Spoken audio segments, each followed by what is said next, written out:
Bertemu kembali, Miftah Maulana Habibur Rahman menyatakan mundur dari jabatan utusan khusus Presiden usai video mengolok-olok penjual es teh jadi sorotan. Pernyataan pengunduran diri disampaikan Miftah di Sleman, Yogyakarta. Ia mengaku tidak ada paksaan dari siapapun dalam memutuskan pengunduran diri. Miftah mengaku pengunduran diri ini sudah disampaikan kepada Sekretaris Kabinet, namun belum disampaikan langsung kepada Presiden Prabowo Subianto. Rencananya, Miftah akan bertemu Prabowo pekan depan.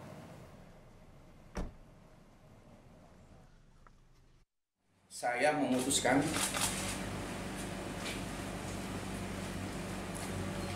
untuk mengundurkan diri dari tugas saya sebagai utusan khusus Presiden bidang kerukunan beragama dan pembinaan sarana keagamaan. Keputusan ini saya ambil bukan karena ditekan oleh siapapun, bukan karena permintaan siapapun, tetapi keputusan ini saya ambil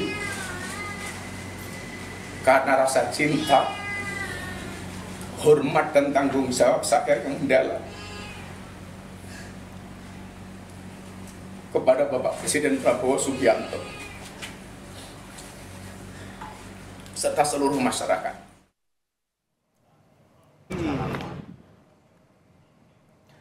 Kepala Kantor Komunikasi Kepresidenan Hasan Nasbi menyebut istana menghormati keputusan Miftah yang mundur dari jabatannya sebagai utusan khusus Presiden bidang kerukunan beragama dan pembinaan sarana keagamaan.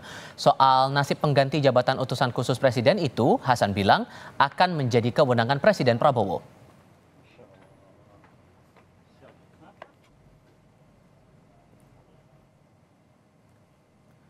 Dalam pernyataan tertulisnya, Hasan Nasbi bilang, yang bisa kita sampaikan saat ini bahwa kita menghormati keputusan beliau.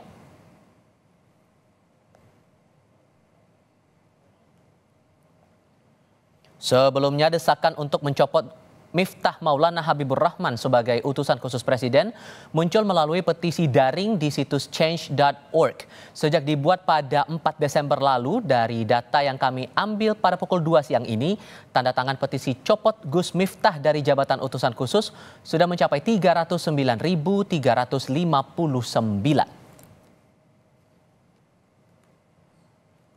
Terkait mundurnya Miftah Maulana Habibur Rahman sebagai utusan khusus Presiden usai ucapannya yang mengejek penjual es teh viral, kami akan bahas bersama peneliti komunikasi Effendi Ghazali. Bung Effendi, selamat sore, apa kabar Bung?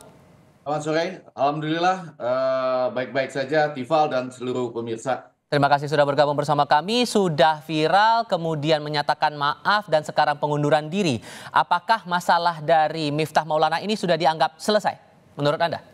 Oh ya, pertama kita harus catat bahwa ini pengunduran diri tercepat mungkin ya di Republik Indonesia ya setelah diangkat, karena itu tentu juga ada dimensi tanggung jawabnya dia. Dalam hal ini tentu kita harus menyatakan ini sebagai sesuatu yang terhormat ya, bertanggung jawab lalu mengundurkan diri. Nah, untuk langsung kembali ke pertanyaan Tifal tadi, saya mau mengatakan ini kan ada berbagai sisi. Sisi yang pertama adalah bahwa communication is irreversible. Memang tidak bisa ditarik begitu saja setelah terjadi. Dan yang kemudian sisi lainnya atau sisi B-nya kan biasanya kita menginginkan melihat adegan itu secara utuh ya. Jadi artinya setelah berbicara dengan penjual teh itu misalnya, apakah betul gambar itu dipotong secara tidak lengkap misalnya. Tapi sampai saat ini kita belum pernah melihat gambar itu secara utuh. Maksud saya, Tifal, mungkin saja ini tanpa bermaksud menambah-nambah kesedihan ya bagi Gus Miftahnya. Mungkin saja kan sesudah ungkapan itu ya, sesudah ungkapan yang dianggap mengolok penjual es teh itu ada kalimat misalnya, saya guyon loh mas, gitu loh Tifal ya. Kemudian maaf tadi saya guyon, ya sudah es tehnya sekarang saya beli misalnya. Jadi, semacam klarifikasi begitu ya? Gimana? Semacam klarifikasi yang seharusnya diberikan begitu atas setelah yang viral-viral itu tadi.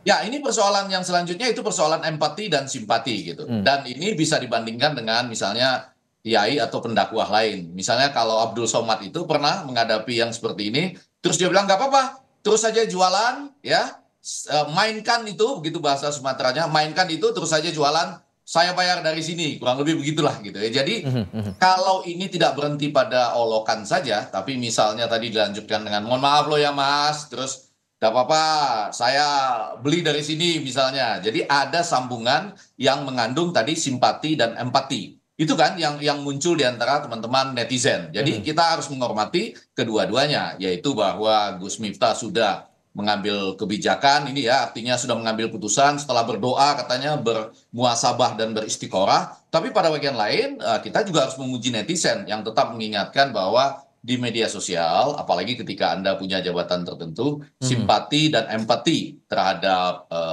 ini harus hati-hati juga menggunakan ya. Ketika itu diperbaiki sebagai rakyat jelata juga menimbulkan masalah kemudian kan. Jadi ini intinya seluruh warga negara Republik Indonesia itu memiliki kedudukan yang sama lah dalam kesempatan bekerja, berusaha gitu ya, di dalam semua acara apapun. Tapi begini juga, setelah itu viral di awal kemudian sudah ditegur oleh pihak istana agar Miftah ini menyampaikan permohonan maaf ke publik, tapi kemudian makin gencar isu-isu yang berhubungan langsung dengan Gus Miftah di media sosial. Anda menangkapnya bagaimana ini sampai akhirnya justru sudah minta maaf, dia sudah langsung datang kepada sang penjual, makin viral, tekanan publik makin besar. Anda melihat juga begitu? Iya, dalam kasus ini sekali lagi ya tanpa bermaksud nambah-nambah persoalan bagi beliau, itu juga dikaitkan ternyata dengan beberapa ucapan-ucapan lainnya gitu. Yang dianggap juga misalnya kurang simpatik atau kurang mengandung empati terhadap beberapa pihak lainnya. Jadi yang mau saya katakan memang di media baru ini semua rekam jejak kita itu akan bisa sampai pada sebuah ambang batas di mana akhirnya dikembalikan kepada kita. Ya, walaupun sudah minta maaf kan biasa tuh ada melakukan kesalahan, terus orang biasanya langsung datang ke rumahnya gitu ya, minta maaf, memberikan katakanlah hal-hal yang bisa membantu kehidupan orang tersebut dalam ini sun haji. Tetapi kemudian seperti yang disampaikan Tifal tadi, enggak juga, netizen masih terus mengulik-ngulik hal-hal yang terkait, sekali lagi kata kuncinya adalah simpati dan empati. Oke, membaca statement istana sejauh ini atas pengunduran diri Miftah dari jabatannya utusan khusus presiden ini menurut Anda sebagai bentuk apa ya, membuat win-win solution lah di antara Miftah yang sekarang jadi bahan pembahasan di internet, di media sosial, dan ini juga menjaga citra agar istana juga tetap bisa fokus pada pekerjaannya? Ya, jadi seperti yang saya nyatakan tadi, di satu sisi kita harus melihat ini Tifal sebagai sebuah tindakan pengunduran diri yang paling cepat loh. Saya tidak tahu ya apa yang terjadi di belakang itu, tapi kan kalau dari pernyataan Gus Miftah seperti video yang muncul di layar televisi itu, dia sedang menyatakan bahwa ini adalah keputusan dirinya sendiri setelah dia berdoa, bermuasabah dan beristiqoroh, ditambah lagi dengan ini berbasiskan rasa cinta, hormat dan tanggung jawabnya kepada Bapak Presiden gitu ya. Kita tidak tahu apakah sebuah teguran atau prinsip-prinsip yang ada dalam komunikasi internal kepresidenan dengan dia sebagai utusan khusus. Namun apakah ini menyelesaikan masalah pada hari ini pasti iya ya, karena tentu saja semua orang harus menghormati keputusan dari Gus Miftah ya, bahkan disertai dengan kenyataan bahwa ini adalah bagian dari tanggung jawabnya. Cuma ada dua tambahan lain yang menurut saya menarik dari hal ini, yaitu bahwa ini akan melakukan sebuah semacam set. Jadi semacam ada ukuran khusus, tidak hanya bagi utusan khusus ini, tapi juga bagi menteri, wakil menteri dan seluruh pejabat-pejabat yang dianggap masuk ke dalam kabinetnya Bapak Presiden Prabowo, karena kan utusan khusus ini sebetulnya setara dengan menteri gitu. Jadi selanjutnya ketika Anda lepas katakanlah 1-2 kali melakukan kesalahan yang agak fatal ini dan kemudian dinilai oleh netizen, saya rasa netizen melakukan tugasnya juga ya untuk melakukan kontrol sosial gitu, maka Anda juga akhirnya punya pilihan seperti Gus Miftah ini.